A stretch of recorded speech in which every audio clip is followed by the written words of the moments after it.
Joe Rogan realizes he might be compromised. Recently, Tim Dillon and Joe Rogan chopped it up. It was actually a really good episode. I think it's the purest form of podcasting when two friends just hit that flow state and have a conversation.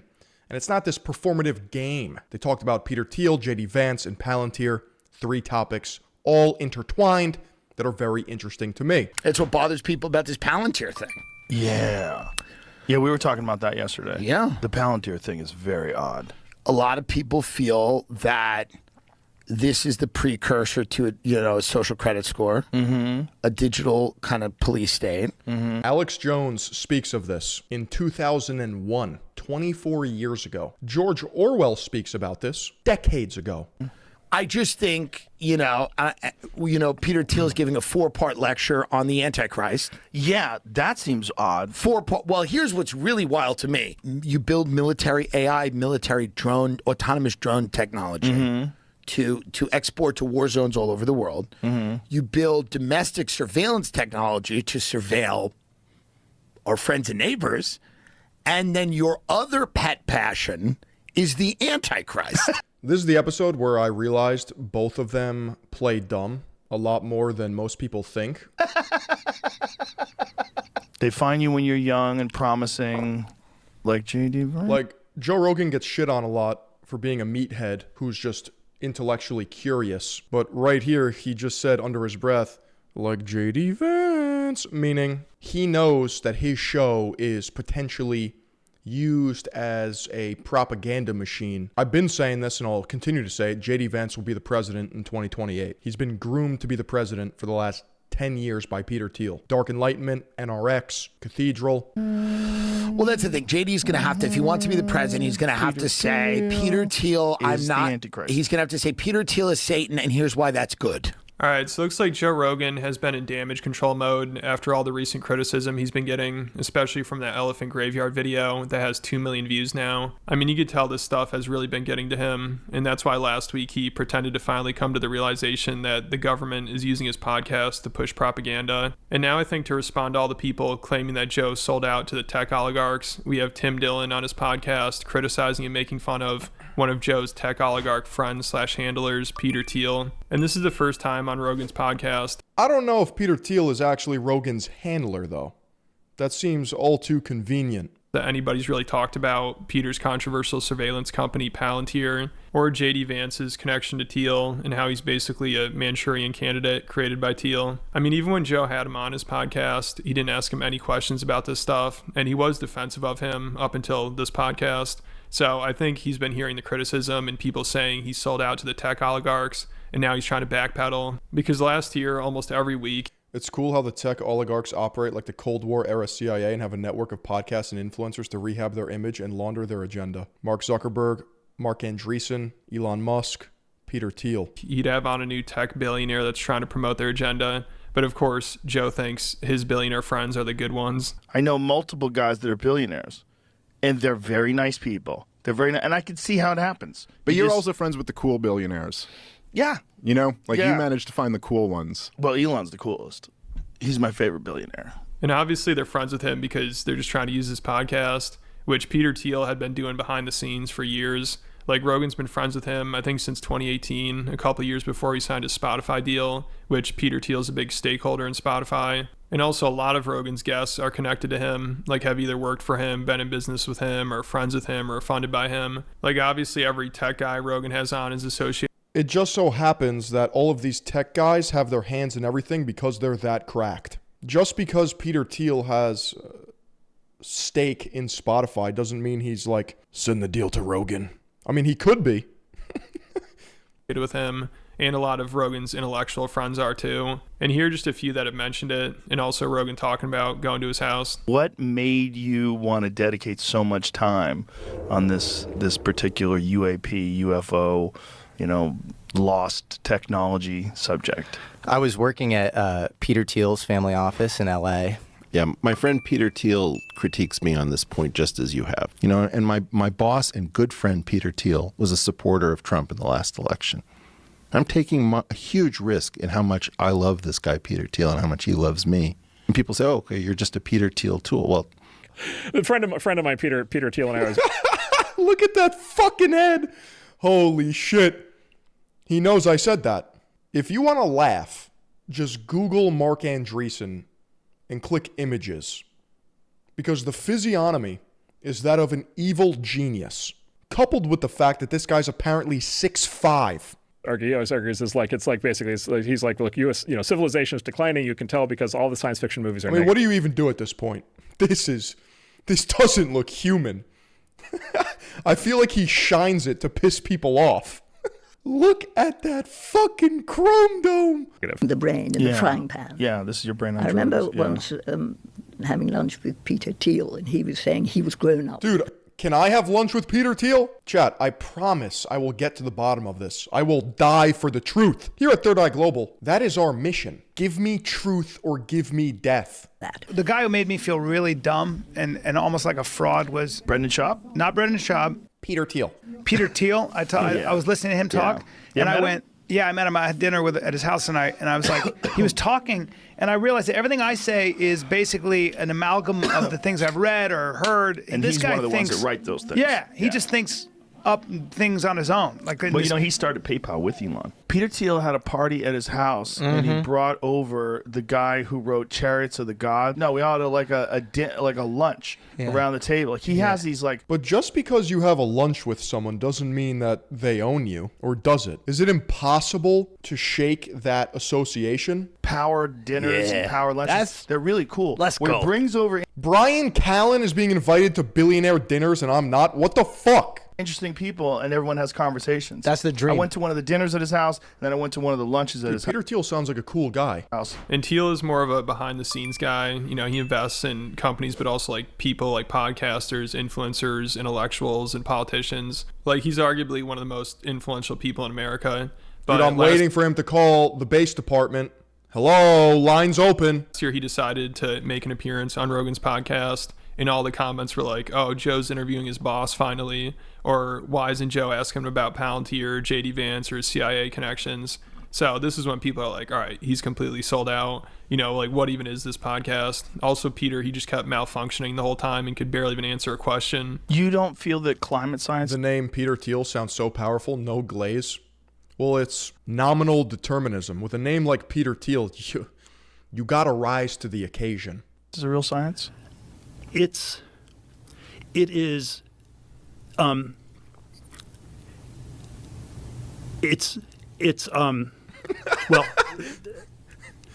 What if he's just so autistic and he really struggles with communication? There's like 10 GPUs whirring in his brain right now, like cogs. He's overheating. there's several different things one could say. And the only interesting part was when they talked about Epstein, because Thiel, he's met with him before, and it was after he was already a convicted sex offender, which Thiel admits during this podcast, but he leaves out that Epstein actually invested in one of his companies. So he kept trying to downplay Epstein's operation and act like the child sex trafficking wasn't He put $40 million into it? as prevalent as people thought. And we should be more focused on who he's working for and why he's protected. I don't know. You know, they're all the Jeffrey Epstein conspiracy theories, which I'm probably too fascinated by, because it felt like there was some crazy stuff going on that they were able to cover up. He's kind of wholesome Chungus. I can't put my 3 eyes on it. Like, everyone wants him to be really evil, which he might be, but he seems kind of harmless, which could be dangerous. He can't get words out. And still are. But then, man, doesn't it, the fact that we're still talking about Jeffrey Epstein tell us how hard it is to come up with anything else? That's just the autism? Yeah, I guess so. I'm way too neurotypical. Peter Thiel is one of the several others moving the strings to have this dystopian future where everything is digital in a hyper-vigilant government Palantir and we're eating cricket hamburgers. But yeah, we're talking globalism, we're talking techno-accelerationism, we're talking dark enlightenment, we're talking Curtis Yarvin. Yo, here at Third Eye Global, we have our finger on the pulse, okay? No, because there's no answers. I mean, that's how the Antichrist gets you. You know, you don't just do a 4-part San Francisco PowerPoint presentation on the Antichrist for nothing. Some would call this techno-feudalism. Probably the sex stuff is overdone and everything else is underdone. It's like It's like a limited hangout. We get to talk about the crazy underage sex, and not about all the other questions. The question isn't about the sex with the underage women. The question is really about why was he so protected? And then I went down all these rabbit holes. Was he working for the Israelis or the Mossad or all this sort of Peter Thiel based stuff? And I've come to think that was very secondary. It was obviously it was just the U.S. If you're working for Israel, you don't get protected. We had Jonathan Pollard. He went to jail for 25 years or whatever. Yeah, but where's Jonathan Pollard now? Wikipedia that one. Had a nice flight back to Israel. Netanyahu welcomed him with open arms despite betraying the U.S. Advocates for Palestinians to be relocated to Ireland because there's a lot of cultural overlap between the Irish and Palestinian refugees. But unrelated, right? Understood, but this is one particular operation. So chat. I don't like to do this, but some of you may not even know the depths of my power level. I have to do it for self-preservation. You think I don't know these things?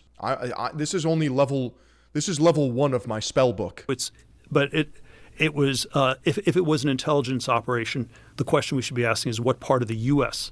And of course, Thiel thinks he was only working for U.S. intelligence.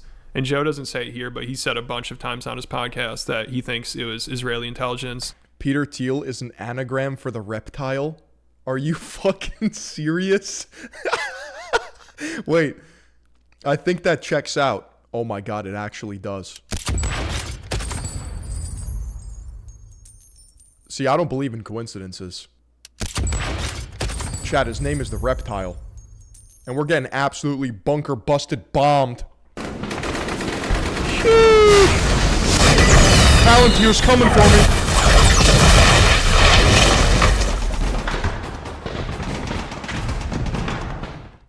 There's a message to all you dirty YouTube viewers, okay? If you want to get this slop from the source, head on over to kick.com/Philion.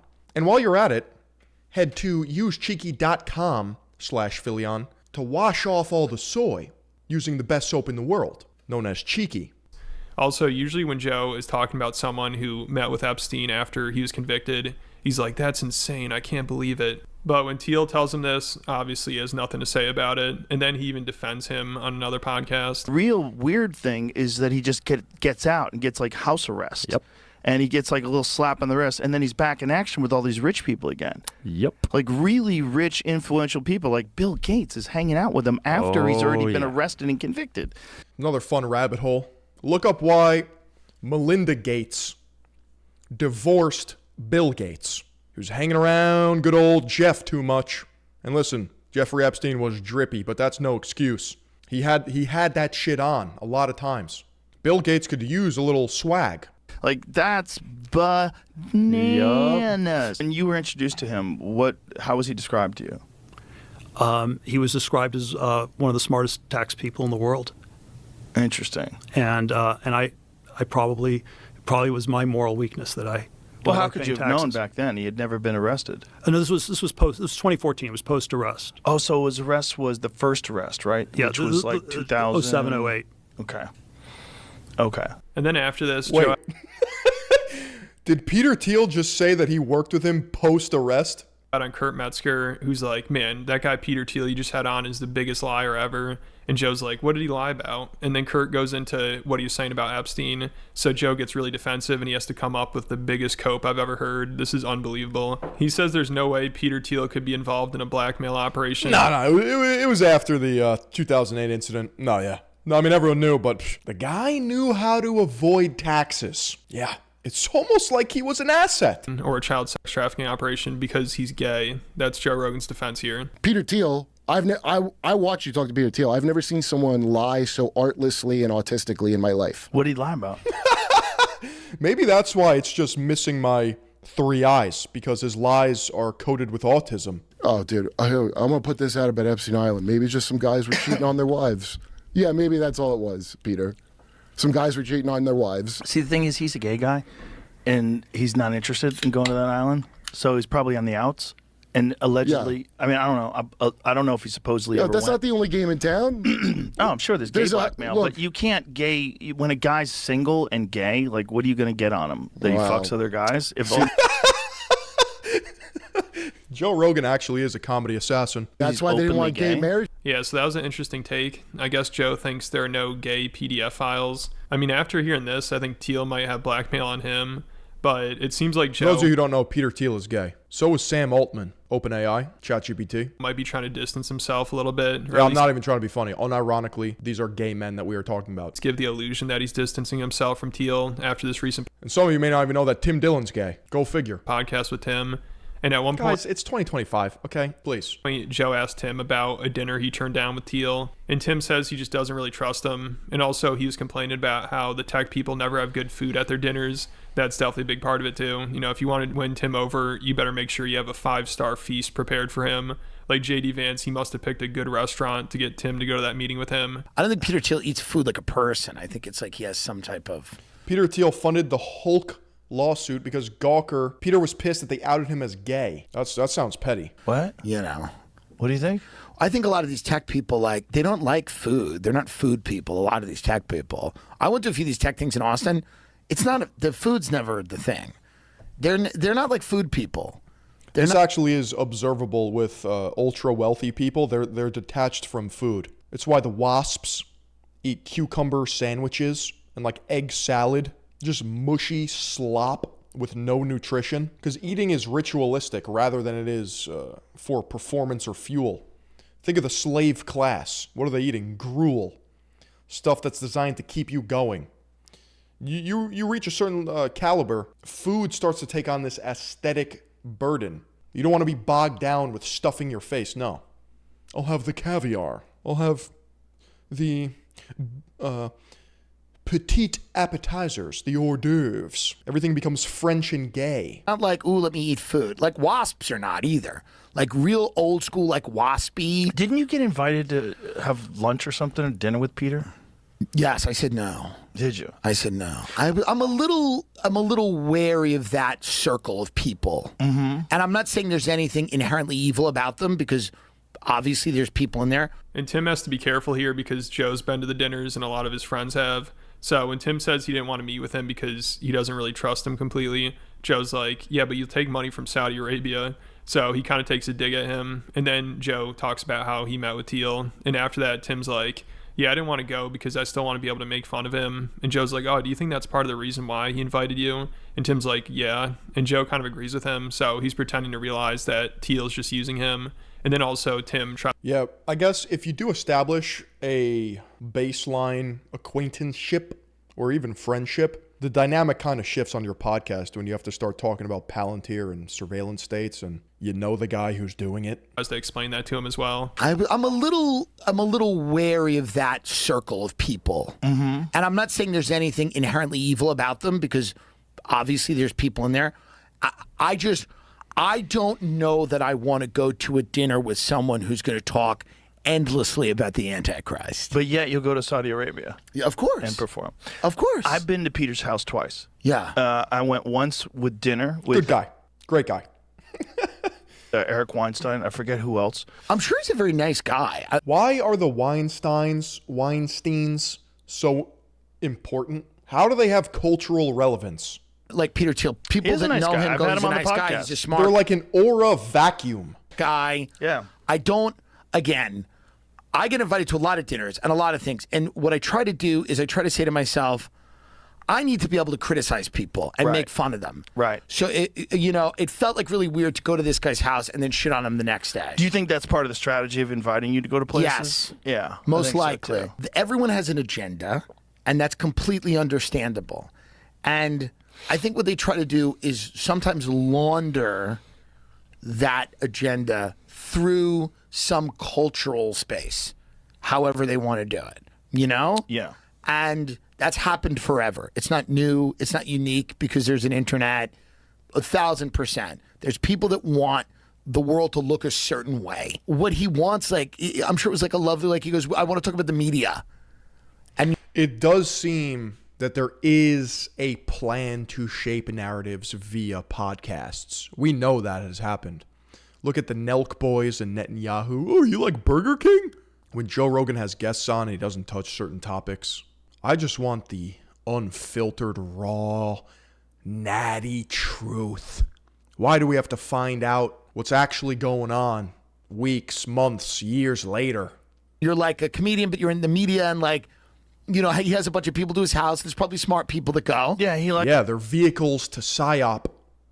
Likes to have and they these talk about the media. big thought, like Right. think tank conversations. Yeah, and I just felt like that didn't appeal to me. And it's funny Tim even has to explain this to Joe, because Joe's explained this a billion times on his podcast, you know, how billionaires have too much power and influence over the media and politics. And also, obviously, he'll talk about how sketchy. At the same token, we're listening to multi-millionaires shit on billionaires, which is an ongoing trope. It is that they're connected to Epstein, but then maybe once you cross into that 9-figure net worth billionaire status, you achieve dark enlightenment and you are evil incarnate. You have beat the game of dark triad maxing. Like right after he gets done talking about this, the next day he'll have on a billionaire that's connected to Epstein that's just trying to use his podcast to gain more influence and power. But I remember my first 100 million.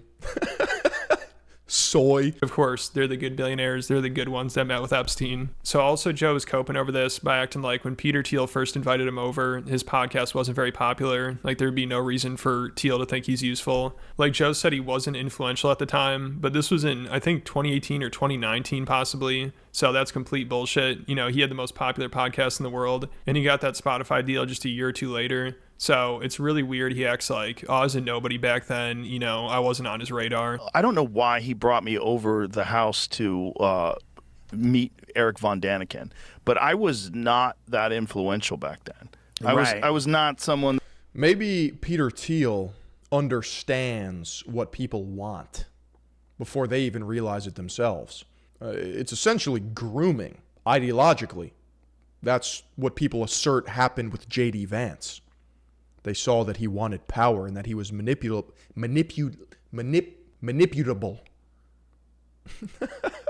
That you would have on the radar as being the guy who is going to affect presidential campaigns. Yeah. I was a MMA commentator who's a dirty comedian who talks shit on the internet. Right. Like, that was it. And I had Eric on my podcast before, and that's how Eric and I became friends. And he knew that I had a deep interest in, and I've read Von Daniken's book, I've watched his documentary, and I know that a lot of that stuff has been debunked. Malleable is the word I'm looking for. That works too. And that's one of the reasons why they wanted to bring me over to ask him questions. Yeah, so Thiel's not going to like this podcast. I mean, they also talked about how he's a Christian, and Tim explained how he's using religion to try to get people on board with AI and transhumanism, which, of course, being religious and pro-transhumanism seems like a massive contradiction, but this guy will make sense out of anything. I mean, also Joe's like, how does he reconcile being gay? How does Christianity overlap with AI? Creating God? A super intelligence? With being a Christian, like that's his biggest hypocrisy. You know, the guy's a walking contradiction. Of course, he's going to find a way to justify anything. A lot of them. Thiel super of Christian? course. Everyone. Well, how does he reconcile that with the gay stuff? I don't know how anyone reconciles anything with anything. But like, there's a lot of gay Christians. I think he's. See, a lot of people think that like Christianity hates gays. And maybe some interpretations and sects do. By and large, it really just stems down to gay marriage. In the Catholic Church, it's just reserved as a sacrament between man and woman for procreation. It's that simple, hard stop. But you can get married outside the church. I don't know, but they've realized they have to sell the AI stuff and the eventual augmenting of the biology, all of that to Americans. And there'll probably be a lot of the objections to that will probably be religious. And one of the main undertones is that everyone's a sinner. It's impossible not to sin if you're human. Therefore, God will be the one to judge you.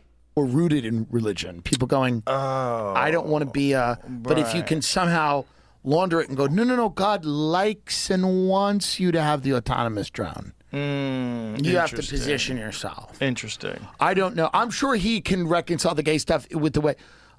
There's tons of gay Christians. I'm sure he's a very smart guy. He'll be able to figure it out.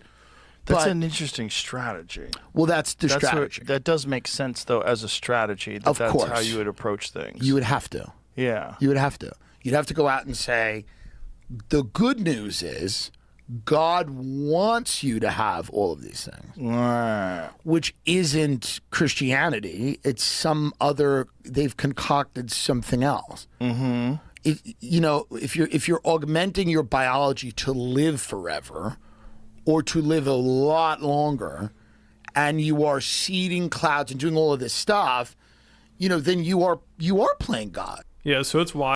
I see what he's saying. A lot of this techno-feudalism is transhumanist coded, wanting to live forever, augmenting reality, omnipotent power, which is essentially playing God. That Peter Thiel, who's a gay transhumanist immigrant, is one of the most influential people on the right. It's kind of impressive that he pulled this off, considering everything he does and believes in. Also, he has an interesting take on transgenderism. Most people on the right would say it's wrong because it's unnatural, but Thiel's criticism of it is basically the opposite of that. He thinks it's still too natural and it doesn't go far enough. And he uses Christianity. What? Huh? To try to justify this theory. I think you would prefer the human race to endure, right? You're hesitating. Yeah, well, yes? I don't know. I would. He just gets one-shotted by these lofty philosophical questions. There's a lack of concreteness with his explanations. This is a long hesitation. This is a long hesitation. There's so many questions implicit in this. Should the human race survive? Yes. Okay. But I also yes. Yeah, transhumanism is this. The ideal was this radical transformation where your human natural body gets transformed into an immortal body, and there's a critique of, let's say, the trans people in a sexual context, or a transvestite is someone who changes their clothes and cross dresses, and a transsexual is someone where you change your penis into a vagina, and we can then debate how well those surgeries work. But we want more transformation than that. The critique is not that it's weird and unnatural. It's so pathetically little. And we want more than cross-dressing or changing your sex organs. We want you to be able to change your heart and change your mind and change your whole body.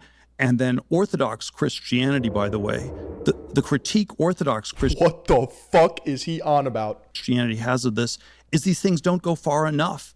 Like that transhumanism is just changing your body, but you also need to transform your soul, and you need to transform your whole self. And so he wants to step on the gas. It's accelerationist in nature. Right, but the other wait. Sorry. The promise of Christianity in the end is you get the perfected body and the perfected soul through God's grace. And the person who tries to do it on their own with a bunch of machines is... This is what happens when you interpret shit as your own and you assert that you are the authority. This is post-humanism. Likely to end up as a dystopian character. Well, it's... Let's... Globo Homo wants clanker future. Let's articulate this. And you can have a heretical form of Christianity, that says something else. I don't know. I think the word nature does not occur once in the Old Testament. It is about transcending nature. It is about overcoming things. Yeah, so that's our vice president's handler. Definitely nothing suspicious. This idea just dawned on me, and I think there's something there. Maybe we won't unpack it all today, but it seems like a lot of these techno-adjacent billionaires, they like solving problems, and one problem they can't fucking solve is beating death, which... if you believe in Christianity, that's what Jesus did. So they spend their entire waking existence obsessing with trying to crack it, but they can't ever. So you'll get advancements in tech and you'll get crazy innovation, and that is their magnum opus. That's their modus operandi, but they never quite achieve their goal. About him, nothing to worry about. At least that's what Duncan Trussell thinks, one of Rogan's closest longtime friends. Because if you're this logical and this intelligent, which Silicon Valley unequivocally is, I don't think anyone's really going to dispute that, although they have trouble speaking to the common men. Yeah, I got one shot. I completely lost my train of thought. What was I saying? Palantir must be in my headset, bro. They took the thought right from me. What's that? I'm getting a call from Peter Thiel from an unknown number. Hello, yes, this is the base department. This Saturday? Can't. I have to return some videotapes. I mean, I think you got the crux of it. The billionaires want to cheat death. They can't. They drive themselves crazy in doing so. And that's why their ideas look so crazy to the common man. Because although they will innovate and they'll advance technology, they just distance themselves from other humans in doing so. Yeah, Palantir knew I was spewing facts and they fucking factory reset me. He went to one of Thiel's talks about the Antichrist and said he's a completely normal dude, nothing to worry about, and he's pissed that people say he's like the Antichrist. So in Elephant Graveyard's new video, he called Duncan out on this and exposed him, and now Duncan's just been spiraling over it. It's not going well. And I just posted a big video about that over on Patreon. So if you enjoyed this video, want extra content... Yeah, Thought Police got my ass.